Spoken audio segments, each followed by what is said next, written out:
일자리 쇼크, 고용 쇼크가 지금 정치권의 뜨거운 화두입니다. 통계청이 발표한 7월의 취업자 수가요. 지난해 같은 달과 비교했을 때 5천 명 늘어나는데 그쳤습니다. 그러니까 취업자 증가율이 8년 만에 최저치다. 이렇게 된 거죠. 야권은 문재인 정부의 경제정책에 대해서 거세게 비판하고 있습니다. 일자리 난은 문정부 경제정책의 실패 때문이다. 특히 대표적인 사례 최저임금 같은 거 들고 있습니다. 반면에 정부와 여당에서는 전 정부 10년 동안의 후폭풍이다. 쌓이게 터진 거다. 맞받아치면서 책임 공방도 벌어지고 있는 상황인데요. 원인을 알아야 해법도 나오는 거니까 이 책임에 대한 부분도 짚어보겠고요.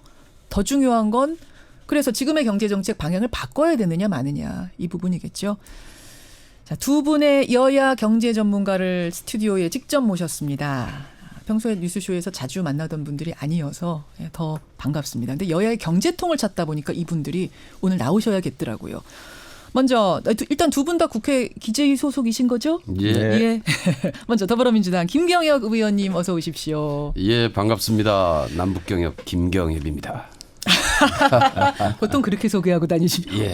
안 잊힐 것 같아요. 남북경협의 김경협. 예.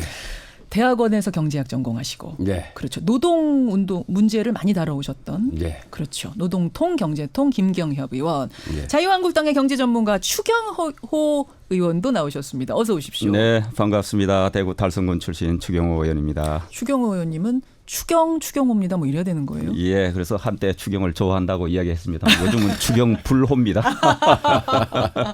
추경불호 추경호 의원. 추경 예산에 동의를 많이 해주시겠는데. 경제학 전공이시고 행시 출신이시죠? 예, 그렇습니다. 예, 그래서 기재부 차관까지 되신 네. 지금 초선이시고요. 네. 예, 추경호 의원, 김경협, 추경호 두 분과 함께. 자, 일자리 성적표가 나왔습니다. 두 분 어떻게 보셨는지 우선 여당 먼저 하시겠습니까? 야당 먼저 하시겠습니까? 야당부터 하시죠. 예.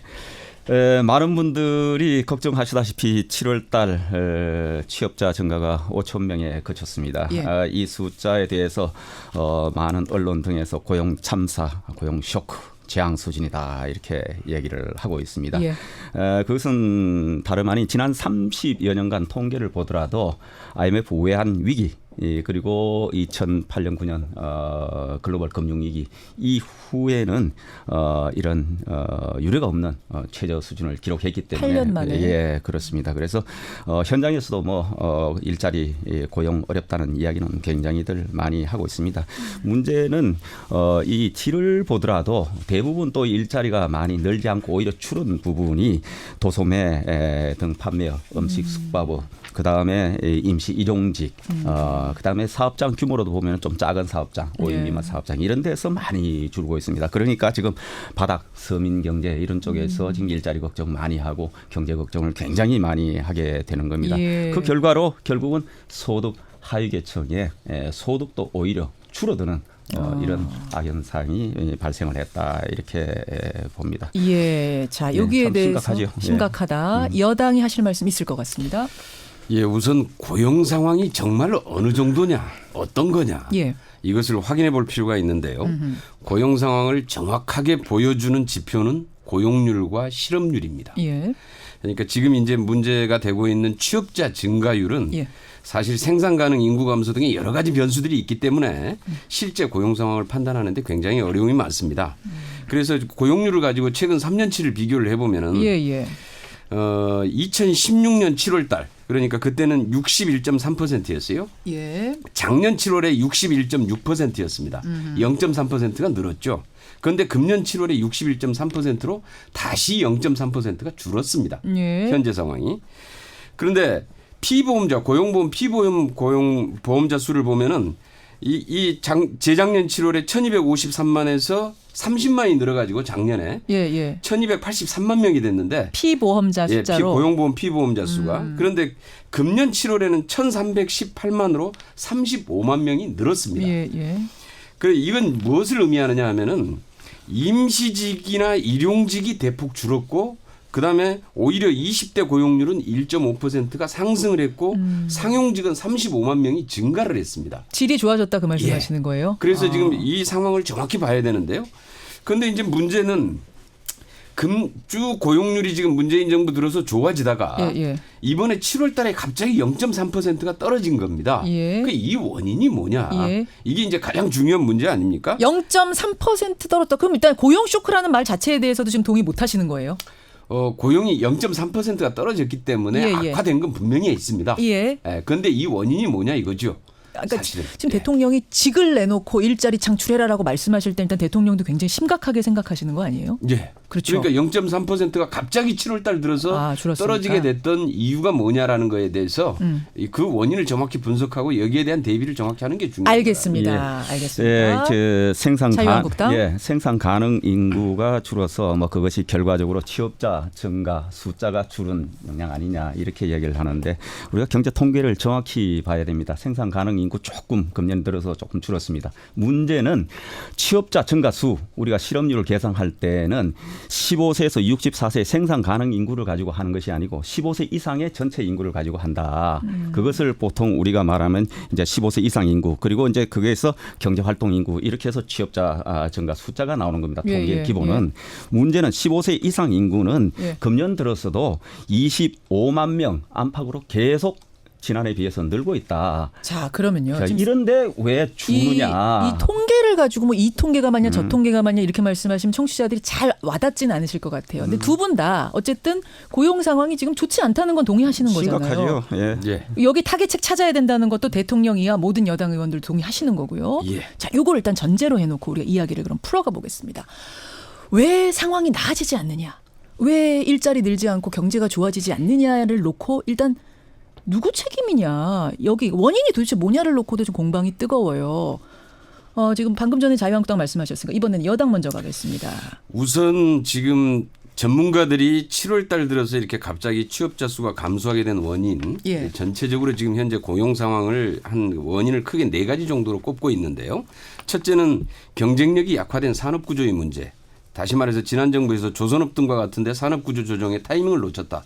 그래서 산업구조 조정이 폭탄 돌리기가 돼서 이게 지금 현 정부로 지금 현재 넘어온 면이 있고요. 두 번째는 아까 말씀드린 생산 가능 인구가 감소하고 있다. 예. 셋째는 4차 산업혁명과 자동화로 인해서 일자리 자체가 지금 줄어들고 있다. 예, 예. 넷째는 자영업 구조 조정에 따른 영세 자영업자의 취업자 수가 감소하고 있는 게 가장 중요한 요인으로 뽑히는데 이번 7월 달 같은 경우는 여기에 실제로 폭염으로 인해서 임시직이나 일용직들이 대폭 줄었는데요. 이 줄어든 게 폭염으로 인해서 일시적으로 작업 중단, 예. 공사 중단 예. 이런 것들이 실질적으로 이루어지면서 일시적으로 나타나고 있는 고용 악화 현상이다. 지금 현재 이렇게 보고 있습니다. 예, 그러니까 굉장히 이게 심해진 이유인 거죠. 전 정부의 문제다, 뭐 현 정부 문제다 이 부분에 대해서는 어떻게 보세요? 일단 전체적으로 지금 현재 이 고용 상황이 큰 흐름에서 보면은 예. 구조적인 문제를 분명히 가지고 있습니다. 그러니까 어떤 문제냐면은 이게 지금 지난 보수 정권 9년 동안의 실질 생산성 증가율 대비해서 실질 임금 상승률이 3분의 1에도 못 미쳤어요. 그만큼의 소비가 악화된 거거든요. 예. 그러면서 내수 시장이 악화됐고 그다음에 아까 말씀드린 산업 구조 조정이 실개했고 그다음에 4대강 사업이나 해외 자원 개발 같은 공공 투자 실패로 인해서 수십조 원의 국고를 낭비하고 국부를 해외 유출시키거나 그다음에 박근혜 정부의 긴축 재정, 예. 공공 투자를 기피함으로써 잠재 성장률이 크게 하락했습니다. 그러니까 이명박 정부 초기에 4%대의 잠재 성장률이 2%까지 떨어져서 쉽게 얘기하면 장기 저성장 침체 국면을 초래하게 됐던 그러니까 4에서 그렇죠. 2인 상태로 넘겨받은 거다. 그렇죠. 문정부가. 지금 현재 그런 상황에서 넘겨받았고 이제 문재인 정부가 넘겨받은 이후에 예. 이제 이걸 사실 개선을 해야 될 거 아닙니까? 알겠습니다. 예. 자, 거기까지 일단 예. 지금 추 의원이 네. 추 의원이 조금 웃으셨어요. 그 이야기에서. 왜 그러셨어요? 예, 참 이 정부가 지금 출범한 지가 1년 4개월이 됐습니다. 1년 4개월. 예. 그렇죠. 출범 초기에는 여러 가지 이유를 우리가 상정을 할 수 있습니다. 경제 실적이 안 좋으면 과거 정부 탓도 이야기할 수 있고 한데 지금 1년 4개월이 됐으면은 이제는 그 성과에 대해서는 이 정부가 책임을 져야 된다. 저는 그렇게 생각을 합니다. 1년 4개월이면 뭔가 좀 경제 결실이 나와야 성적표가 된다? 1년이 지났는데도 아직 그 전에 과거 정부 이야기한다는 것은 지금 맞지를 않다. 과거 정부에 여러 공과가 있을 수 있습니다. 과거 정부에 혹시 이 경제 여러 가지 미진한 부분이 있고 아쉬운 부분이 있었으면은 이 정부가 출범하면서 준비된 대통령으로 나왔지 않습니까? 예. 그러면 출범하자마자 여러 새로운 정책을 구사를 했었어야 됩니다. 그리고 그 구사한 것이 바로 소득 주도 성장. 을 내세웠고 예? 그게 1번 간판 타자로 최저임금을 내세웠던 겁니다. 소득 주도 성장 그리고 그 한 예로 1번 타자가 최저임금. 최저임금 인상. 그거는 뭐 경제정책 방향을 발표할 때도 제일 먼저 나와 있는 게 최저임금 인상입니다. 자, 그러고 나서 이 정부가 일자리 정부라 하면서 일자리 늘리겠다고 여러 가지 정책을 시행하면서 말씀드린 대로 최저임금 급격하게 인상했죠. 또 재정포 써야 되겠다. 예. 이렇게 나옵니다. 그래서 이 짧은 기간에 1년 동안 추경을 본예산을 제외하고도 2번을 편성하고 본예산에도 일자리 예산을 많이 늘린다고 그렇게 썼습니다. 그래서 이 정부가 집행한 예산 기준으로 보면 약 54조 그리고 이 정부가 편성하면서 집행한 것만 보더라도 약 40조, 약 50조 가까운 돈을 썼습니다. 일자리. 그런데 그 성적표가 최악의 결과로 나온 겁니다. 남의 정부, 과거 정부 탓하고 남의 탓해서 그것이 경제가 살아날 수 있으면 실컷 하십시오. 5년 동안 실컷 하시라고요. 예. 그런데 그렇게라도 나올 수 있으면 그게 대책이라고 그러면 저희들도 박수 치겠습니다. 자, 이 얘기를 또 하실 때 이게 뭡니까 이게. 경협 지금 김경협 의원이 또 살짝 웃으셨어요. 새로운 지금. 거를 하셔서 제대로 일자리를 만들어내는 정책을 가지고 화답을 하셔야지. 알겠습니다. 이게 과거 이야기하는 거는 지금 시간이 지나도 너무 지났다. 1년 4개월이 지났는데 아직도 그럼 살리지 못한 걸 전 정부 탓하면 안 된다. 예, 지난 정부의 탓만 하고 있을 수도 없고 예. 문제는 현 정부가 이것을 개선해야 될 책임을 분명하게 지고 있는 것도 맞습니다. 예. 그런데 지금 현재 현 정부가 해 나가고자 하는 이 문제를 개선하기 위한 과정. 예. 다시 말해서 지금 현재의 지난 정부가 만들었던 저소비, 저생산, 저투자, 저고용이라고 하는 저성장의 악순환 구조를 예. 실질적으로 어떻게 끊어내고 새롭게 마중물을 통해서 경제를 살려낼 것이냐. 예. 이것은 현 정부의 책임입니다. 1년 4개월에 그 고리 끊고 뭔가 새로 뭐를 만들어내긴 좀 시간이 부족했다고 보시는 거예요? 그래서 지금 이제 시간의 문제가 아니라 저는 이 문제는 지금 현재 소득주도 성장 정책을 통해서 이걸 지금 현재 경제를 지금 새롭게 이걸 지금 악순환의 고리를 끊어내는 게 굉장히 중요한 문제인데 문제는 소득주도 성장 정책이 제대로 실행이 안 되고 있다라는 겁니다. 왜요? 소득주도 성장 정책이 사실은 한 10여 가지가 있습니다. 중요한 것만. 예. 그런데 그 중에 하나가 이제 최저임금 정책인데 어허. 최저임금 하나 지금 실행이 되고 있거든요. 하나. 여타의 지금 다른 부분들은 실행이 안 되고 있습니다. 예를 들면 어떤 가령 이제 거? 어떤 거냐 하면은 예. 고용 안정 부분에서 정규직화 시키는 문제도 좀 늦어지고 있죠. 비정규직의 공공 정규직화. 부분에 일자리를 확충하는 문제도 있고요. 자영업의 가처분 소득을 증대하기 위한 상가 임대차 보호법 가맹비나 카드 수수료이나 이런 것들도 있는데 어제 이제 마침내 카드 수수료 인하는 조금 이제 단행이 조금 됐습니다. 됐죠. 예. 그다음에 복지 투자 확대도 사실은 이것도 계속 지체가 됐죠. 금년 초부터 실현을 했어야 되는데 이게 사실 금년 지금 9월 달 이후로 지금 이게 늦어진 거 아닙니까? 예. 이것도 지금 야당의 지금 현재 그 주장에 의해서 그렇게 늦어진 것이고요. 그다음에 주거비나 교육비를 인하시켜서 가처분 소득을 증대하는 문제도 소득주도 성장이 굉장히 중요한 문제인데 예. 이 부분도 역시 실행이 지금 안 되고 있습니다. 그다음에 안 되는 이유는 뭐예요? 지금 법안이 통과가 안 되고 있는 거 법안 아닙니까? 통과가 안 되니까 국회에서. 야당의 발목 잡기가 있다. 공정거래법, 지금 현재 납품단가, 하도급 불공정 개선 이런 것과 관련된 법들이 지금 국회에 쌓여 있는데 이렇게 해서 발목이 잡히고 그러니까 소득주도 성장 정책이 제대로 실현이 안 되는 것이고. 알겠습니다. 여기까지 듣고 일단 자유한국당 목소리를 들을 텐데 1년 4개월 아까 부족하다 그러셨는데 발목을 계속 잡으니까 부족해진 거다 이거거든요. 자, 뭐 1년 4개월이 짧다 길다 이거는 일단 논란은 별개로 하고 예. 1년 4개월 동안 여러 가지 실행이 안 된다고 말씀하셨는데 그럼 1년 4개월 동안 이 정부 뭐 하신 겁니까? 정책 안 하고 정책 실행 안 하고 설사 예를 들어 야당에 협조를 구할 일이 있으면 적극적으로 협조를 구해야죠. 행정부가 안 움직이면은 행정부가 움직이도록 계획을 세우고 집행을 했었어야죠. 그리고 이 정부는 출범하면서 그 전에 계획을 갖고 출범했을 거 아닙니까? 예. 그러면 새로운 정책을 그때 바로 시행을 했었어야 되고 저는 그렇게 가져왔다고 생각을 합니다. 그것이 아까 말씀드린 소득 주도 성장을 기치로 해서 나온 겁니다. 그걸 집행하다 보니까 1년 4개월에 이 실적은 꽝이 된 겁니다. 거기에 대한 비판을 하는 거고 지금 와서 야당 협조를 구했다 했다 안 했다 이런 얘기하는 거는 지금 너무 때늦은 거다. 지금이라도 협조 구할 거는 적극적으로 구하시고 알겠습니다. 적극적으로 실행을 하셔야 된다. 지금 시간 배분을 제가 좀 해야 돼서 다음 주제를 넘어가야 돼요. 왜냐하면 무슨 얘기를 해야 되냐면 그래서 소득주도 성장, 뭐 지금 이제 누구 탓이냐, 1년 4개월 동안 뭐 했느냐 이걸 떠나서 앞으로 그럼 어떻게 할 거냐, 이거 이대로 쭉 가야 되느냐, 지금이라도 방향을 빨리 바꿔야 되느냐. 이것은 사실 문재인 대통령의 뭐 두 경제수장이라고 우리가 하죠. 김동연 경제부총리하고 장하성 청와대 정책실장 사이에서 조금 이견이 있는 걸로 국민들 눈에는 비춰졌던 문제입니다. 수정을 하느냐 마느냐, 소득주도 성장.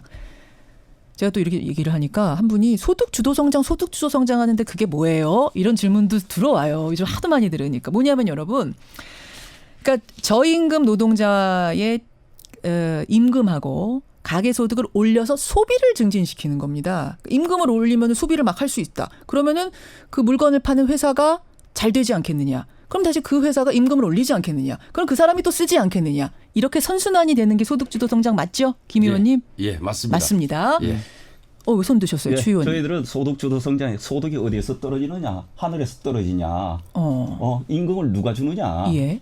임금은 결국은 고용주 기업가가 준다. 예. 그래서 최저임금 급격한 인상이 문제라고 하는 겁니다. 기업이 감당할 수 없는 최저임금을 밀어붙인 바로 무리한 소득주도 성장이란 소위 말하는 경제학 교과서에도 원리가 나오지 않는 무리한 이름 붙이기, 그 밀어붙이기. 이것이 지금 정책의 난맥상을 나타내고 있다 이렇게 생각합니다. 자, 자유한국당 추 의원이가 마이크 잡으셨으니까 그럼 그 얘기부터 할게요. 네. 그러니까 소득주도 성장이 지금 우리 현실에 무리하다. 지금이라도 바꿔라 이거예요. 그렇죠. 소득주도 성장은 경제 전문가들, 경제 학자들도 이것이 어디서 나온 이야기냐, 그 족보를 찾지 못하는 정책이다. 이거 포스트 케인지언 경제학자들의 임금주도 성장론 여기에 근거하고 있다. 이거 아니에요? 임금을 생산성이 허용하는 범위에서 임금을 좀 올려서 그것이 아까 말씀하신 대로 소비, 투자, 그다음에 성장으로 이어서 다시 선순환을 하자 하는 건데 아시다시피 최저임금도 생산성 대비 몇 배로 지금 올리는 과속 주행을 하고 있다. 그리고 또 문정부에서 소득을 올린다고 하는 것이 그것이 바로 전부 세금 퍼주기다. 세금을 써서 소득을 올리겠다고 하는데 그 세금이 어디서 나오느냐? 전부 국민 지갑 주머니에서 나오는 거다. 이 지갑은 기본적으로 국민이 스스로 처분할 수 있는 소득을 국가가 가져와서 쓰는데 이것을 그렇게 보조 형식으로 만팡 쓰는 것이 아니고 미래를 위해서 생산성을 높여서 다시 소득을 재창출할 수 있는 쪽으로 투자를 해야 되는데 이것을 그냥 보조금 주듯이 이렇게 포퓰리즘식으로 준다. 지금 임금을 올리는 거, 가계소득을 올리는 게 국민 세금 이용해서 보조금식으로 올리고 있지 않느냐? 최저임금을 무리하게 올려놓고 그다음에 민심이 들끓고 자영업자 등 못한다 하니까 다시 세금 가지고 알겠습니다. 직접 임금 보전한다. 자, 세계 유례가 없는 정책을 하고 있는 겁니다. 여당으로 가죠. 김경엽 의원님. 우선 소득주도 성장이라고 하는 것은 전 세계적으로 IMF나 ILO, 월드뱅크와 같은 세계 경제 전문기구에서 권장하고 있는 정책입니다. 그리고 노벨 경제학 수상자인 스티글리츠 교수의 주요한 또 이론적인 근거가 되고 있죠. 그래서 전 세계적으로 현재 글로벌 시장 자체가 정체 상태에 있기 때문에 시장이 확대가 안 되고 있고 그다음에 양극화로 인해서 소비와 균형이 지금 깨져 있는 상황이기 때문에 지금 소비를 촉진해서 내수 시장들을 확대시켜내지 않으면 더 이상의 경제 성장을 하기가 어렵다라는 차원에서 지금 소득주도 성장은 전 세계적으로 제기가 되고 있는 문제고요. 미국은 이미 오바마 정부 때 이것을 적극적으로 시행을 해서 지금 트럼프 행정부 때 이것이 경제 호황의 효과로 나타나고 있습니다. 그런데 우리는 그렇게 하지는 못했습니다. 여태까지. 그리고 지금 최저임금 문제 계속 가지고 얘기하시는데 사실 지난 대선 때 여야 5당 모두가 최저임금 1만 원 시대 다 공약했습니다. 그리고 이것을 갖다 누구의 탓이다 이런 게 아니고요. 그다음에 최저임금으로 인해서 뭐가 자꾸 어려워진다. 자꾸 이렇게 주장을 하시는데 실질적으로 최저임금 때문에 고용 상황이 어려워진다고 하는 근거는 없습니다. 가령 예를 들어서 이번에 지금 현재 7월 달 고용 통계 중에서 영세 자영업자들의 취업자가 지금 급격히 줄어들었는데요. 약 한 작년에는 3만 6천 명이 줄었다가 금년에 8만 명이 줄었습니다. 그런데 이 중에서 특이한 현상을 하나 잘 보면은 뭡니까? 최저임금에 직접적인 영향을 받고 있는 고용원이 있는 고용 인력이 있는 자영업자는 7만 2천 명이 오히려 증가했습니다. 그다음에 최저임금하고 아무 상관이 없는 1인 영세업자가 10만 2천 명이 줄었습니다. 그 사람들이 무슨 얘기냐? 거다. 그러면 최저임금과 현재 자영업자의 지금 이 취업자 수가 감소하는 예, 문제는 예. 직접적인 영향이 없다. 그럼 이 부분은 어떠세요? 아까 추 의원이 말씀하신 보조금을 막 줘가지고 그래가지고 그걸 떠받치고 있는 거 아니냐? 이게 소득주도 성장이라고 하는 게 예. 과거의 케인즈 이론에서도 마찬가지고요. 루즈벨트의 뉴딜 정책도 마찬가지입니다. 소비가 안 될 때는 공공재정을 투자해서 소비를 불러일으킵니다. 그러면 이게 선순환이 될 거라고 그렇죠. 처음에는 일단은 그렇게 공부를 해서 해야 된다. 악순환의 고리를 끊는 것이 경제를 살리는 정책이 되는 자, 겁니다. 추 의원님 답변 주십시오. 예, 제가 경제 통계에 관해서 너무너무 많은 설명을 할 수 있습니다만 오늘 시간 제약 때문에 그렇게는 가지 않겠습니다. 예. 제가 단적으로 두 가지를 말씀드리겠습니다. 예. 하나는 우선 현장에서 지금 아마 우리 김 의원님께서도 많이 들으실 텐데 현장 나가면 전부 최저임금 때문에 일자리 줄고 지금 전부 경제가 서민경제 바닥경제가 엉망이다. 지금 이렇게 이야기를 하고 있습니다. 많은 이야기 들으실 겁니다. 그냥 하소연만 하시는 게 그거는 아니라 지난번에 진짜로? 각 장관들이 연초에 최저임금 예, 예. 급격하게 올려놓고 예. 현장 가서 많은 이야기를 들었다고 이야기를 합니다. 두 번째, 예. 현장이 우선 그렇다. 뭐 통계로 우리가 어렵게 이야기할 게 뭐 있겠습니까? 또 하나는 대통령 직속 국민경제자문회의 부의장 김광두 부의장께서 예. 이 대책 같은 을 이야기하시면서도 지금 아직까지도 정부가 세금 뿌려서 일자리 만들다고 하니 참으로 아니하고 한가하다. 마약 같은 미봉책 써서 되겠느냐. 근본적으로 산업경제정책 바꿔라. 이렇게 진단을 하고 있습니다. 아직까지도 돈 퍼쓰느냐. 자, 아우 이게 지금요. 토론이 굉장히 뜨거워지고 지금 유튜브 시청자 수도 막 늘고 있고 달아오르는데 오늘 일단 여기까지 좀 듣고 우리가 2탄을 다시 준비해야 될 것 같습니다. 두 분이 굉장히 지금 논리들을 많이 가지고 오셔가지고요. 일단 마무리 발언 30초씩 드리겠습니다. 더불어민주당 남북경협 김경협 의원님. 예, 지금 이 저소비, 저생산, 저투자, 저고용의 이 저성장 악순환의 고리를 끊기 위해서는 소득주도 성장과 여기와 더불어서 확대 재정 전략이 필요합니다. 그런데 여기에는 반드시 야당의 협조가 있어야 합니다. 지금 소득주도 성장도 우리 가계의 가처분 소득을 늘려서 소비를 활성화시키고 네. 내수 경제를 활성화시키는 게 우선인데 지금 이런 부분들도 지금 현재 여기에 대한 예산이 뒷받침이 돼야 되고 법안이 뒷받침이 돼야 됩니다. 그런데 일자리 예산을 올리면 다시 깎아버리고 그다음에 법안이 올리면 전혀 통과가 안 되고 있고 이렇게 해가지고는 소득주도 성장이 제대로 실현될 수가 없습니다. 그래서 신속하게 소득주도 성장이 효과를 발휘할 수 있도록 야당에서도 협조를 해 주시고 이것과 더불어서 재정 확대 전략을 통해서 경제의 마중물이 필요합니다. 그래서 펌프를 살려내기 위한 재정 확대 전략 이번 예산 편성에도 적극적으로 협조를 해 주신다면 네. 반드시 이 소득주도 성장은 성공할 것이라고 확신합니다. 근데 우리 추경호 네. 의원님은 추경 부러우시거든요. 예, 자유한국당? 예산 협조 말씀하셨는데 문정부 들어와서 1년 남짓해서 일자리 예산 50조 넘게 했습니다. 많이 하신 거 아닙니까? 얼마나 더 하시려고 그럽니까? 그래서 충분하다. 그리고 제대로 이 예산은 제대로 써야 된다. 이 말씀 드리고 노무현 정부 일자리 27만 명 늘렸습니다. 이명박 정부 28만 명입니다. 박근혜 정부 38만 명 하고 넘겨줬습니다. 그런데 지금 5천 명 늘리고 있습니다. 이게 말이 됩니까? 정책 빨리 수정하십시오. 축구에서도 우리가 게임하다가 지면은 또는 한 골 먹으면은 바로 선수 교체도 하고 또 이 진영도 전술도 좀 바꾸고 이렇게 합니다. 이거 왜 자꾸 지켜봅니까? 물론 하시면은 그냥 경제 망가지고 이 정부 인기 떨어져도 사실은 저희들이 뭐 정치권에서 뭐라고 그럴 뿐만 아닙니다. 책임은 여당이 져야 됩니다. 알겠습니다. 자, 그러니까 빨리 소득주도 성장 예. 폐기하고 친시장, 친기업 그리고 일자리 만드는 제대로 경제정책의 정도로 돌아오시라. 야, 어휴, 뜨거운 경제 토론이었습니다. 지금 뭐 문자도 쏟아지는데 두 분 한 번 더 모실게요. 요 조합 이대로. 괜찮으시겠습니까? 추 의원님? 네, 언제든지. 김 의원님? 충분한 시간을 가지고 집중적으로 토론할 수 있도록 해 주십시오. 저를 그냥 똑바로 쳐다보고 얘기하셔서 바로 만들어야 될 것 같습니다. 이 자리. 오늘 두 분 고생하셨고요. 예. 고맙습니다. 예, 네, 감사합니다. 감사합니다. 예, 더불어민주당 김경협 의원, 자유한국당 추경호 의원이었습니다.